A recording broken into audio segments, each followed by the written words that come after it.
Energy, the holy grail, is a power source that's inexpensive and clean with no emissions. Well over 100 startups in Silicon Valley are working on it. One of them, Bloom Energy, is about to make public its invention, a little power plant in a box they want to put literally in your backyard. You'll generate your own electricity with the box, and it'll be wireless.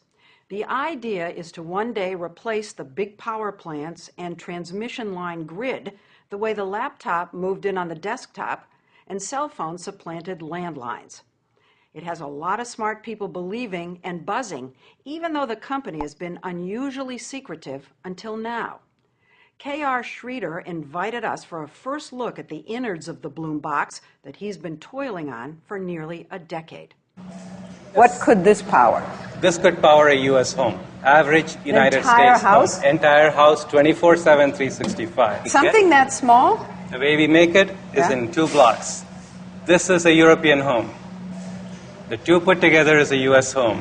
Because we use twice as much energy? Yeah, is that what and this will power 4 Asian homes. So 4 homes in India, your Absolutely. native country. 4 to 6 homes in our country. It sounds awfully dazzling. It is real. It works. He says he knows it works because he originally invented a similar device for NASA. He really is a rocket scientist. This invention working on Mars would have allowed the NASA administrator to pick up a phone and say, Mr. President, we know how to produce oxygen on Mars. So this was going to produce oxygen so people could actually live on Mars? Absolutely.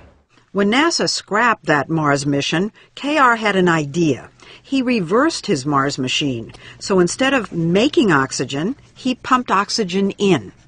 He invented a new kind of fuel cell, which is like a very skinny battery that always runs. K.R. feeds oxygen to it on one side and fuel on the other. The two combine within the cell to create a chemical reaction that produces electricity. No need for burning or combustion. No need for power lines from an outside source. In October 2001, he managed to get a meeting with John Doerr from the big Silicon Valley venture capital firm Kleiner Perkins. How much do you think I need to come up with the next big thing? Oh, that's my job, to find entrepreneurs who are going to change the world and then help them. John Doerr has certainly changed our world. He's the one who discovered and funded Netscape, Amazon, and Google. When he listened to K.R., the idea seemed just as transformative. Efficient, inexpensive, clean energy out of a box. But Google, 25 million. This man said how much money? At the time, he said over $100 million. Didn't smoke start coming out of your ears? And no? No. That was okay? That was okay. So nothing he said scared you? Oh, I wasn't at all sure it could be done. But there was a selling point. Clean energy was an emerging market worth gazillions. I like to say that the new energy technologies could be the largest economic opportunity of the 21st century. Was this your very first Clean energy investment? Yeah. This was the very first. Many followed, and the clean tech revolution in Silicon Valley was off and running, with startups that produce thin, flexible solar panels, harness wind with giant balloons, or develop new fuels from algae. But Bloom is among the most expensive. I heard actually so far, not just from Kleiner Perkins, but total $400 million. You're in the ballpark. With that kind of money comes a lot of buzz. In Silicon Valley, every time a company raises over $100 million and they haven't come out with a product yet, everybody starts getting the heebie-jeebies. Michael Kanellis is the editor-in-chief of the website Green Tech Media. You're very skeptical. I can see this, obviously. I'm skeptical, I'm hopeful, but I'm skeptical because people have tried fuel cells for, since the 1830s. Yeah. And they're great ideas, right? Just producing energy at an instant. But they're not easy. They're like the divas of industrial equipment. You have to put platinum inside there. You've got to put zirconium. The little plates inside have to work not just for an hour or a day, but they have to work for 30 years, nonstop. And then the box has to be cheap to make. One thing stoking his skepticism, K.R.'s been hyper-secretive.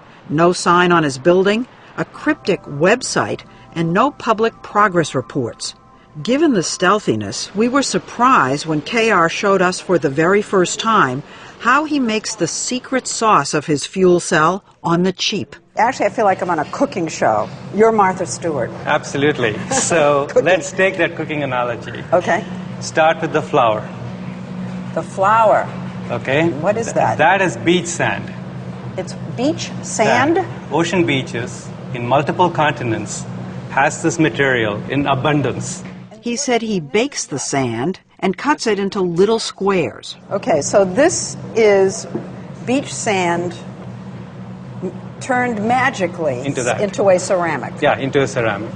And then he coats it with green and black inks that he developed. Okay, is it a secret formula? There is a secret formula. Okay. And you take that and you apply that, you paint that on either side of this white ceramic to get a green layer and a black layer. And that's it? That's it. That's the secret. secret. What I'm holding in my hand is a fuel cell. This is the fuel cell? This is the fuel cell. Skinny, and this will generate power. This will generate power. One disc powers one light bulb. The taller the stack of discs, the more power it generates. In between each disc, there's a metal plate, but instead of platinum, KR uses a cheap metal alloy. The stacks are the heart of the Bloombox. Put 64 of them together, and you get something big enough to power, say, a Starbucks. So this is it? KR offered to give me a sneak peek inside the Bloombox. Nobody has seen this before. Are you going to let me look inside? Absolutely. Okay. Why not? This is... So, go ahead. Here we go. Okay. Oh. All those modules that we saw go into this big box. Fuel goes in, air goes in, out comes electricity. Is the Bloombox intended to get rid of the grid? The Bloombox is intended to replace the grid for its customers. It's cheaper than the grid. It's cleaner than the grid. Now, won't the utility companies see this as a threat and try to crush Bloom? No, I think the utility companies will see this as a solution. All they need to do is buy Bloomboxes, put them in the substation or the neighborhood, and sell that electricity. And they'll buy these boxes? They buy nuclear power plants. They buy gas turbines from General Electric. To make power, you still need fuel. Many past fuel cells failed because they needed expensive pure hydrogen. Not this box. Our system can use fossil fuels, like natural gas. Our system can use renewable fuels, like landfill gas, biogas. Solar? We can use solar. You know, it's very difficult for us to come in here and make an evaluation. How are we supposed to know whether what you're saying is true? Why didn't we talk to our first customers? He already has customers. 20 large, well-known companies have quietly bought and are testing Bloomboxes in California. Like FedEx. We were at their hub in Oakland the day Bloom installed their boxes, each one costing $700,000 to $800,000. One reason the companies have signed up is that in California, 20% of the cost is subsidized by the state, and there's a 30% federal tax break because it's a green technology. In other words, the price is cut in half. We have FedEx, we have Walmart. Yeah, yes. Walmart? Absolutely. Staples? Staples. So who was the first? Google was the very first Google was the first. Yes. These 4 units have been powering a Google data center for 18 months. They use natural gas, but half as much as would be required for a traditional power plant. KR told us that 3 weeks in at Google, suddenly one of the boxes just stopped. Your heart just drops. Did you panic? For a short while? Yes. He fixed that, then there was another incident. The air filters clog up and air is not coming into the system because the highway is kicking dirt. You just flip the system around and the problem is gone. Another company that's bought and is testing the Bloombox so KR can work out the kinks is eBay. Its boxes are on the lawn in the middle of its campus in San Jose. These things fuel almost 15% of the power on this campus. John Donahoe, the CEO of eBay, says its 5 boxes were installed 9 months ago and have already saved the company more than $100,000 in electricity costs. It's been very successful thus far. They've done what they said they would do. eBay's boxes run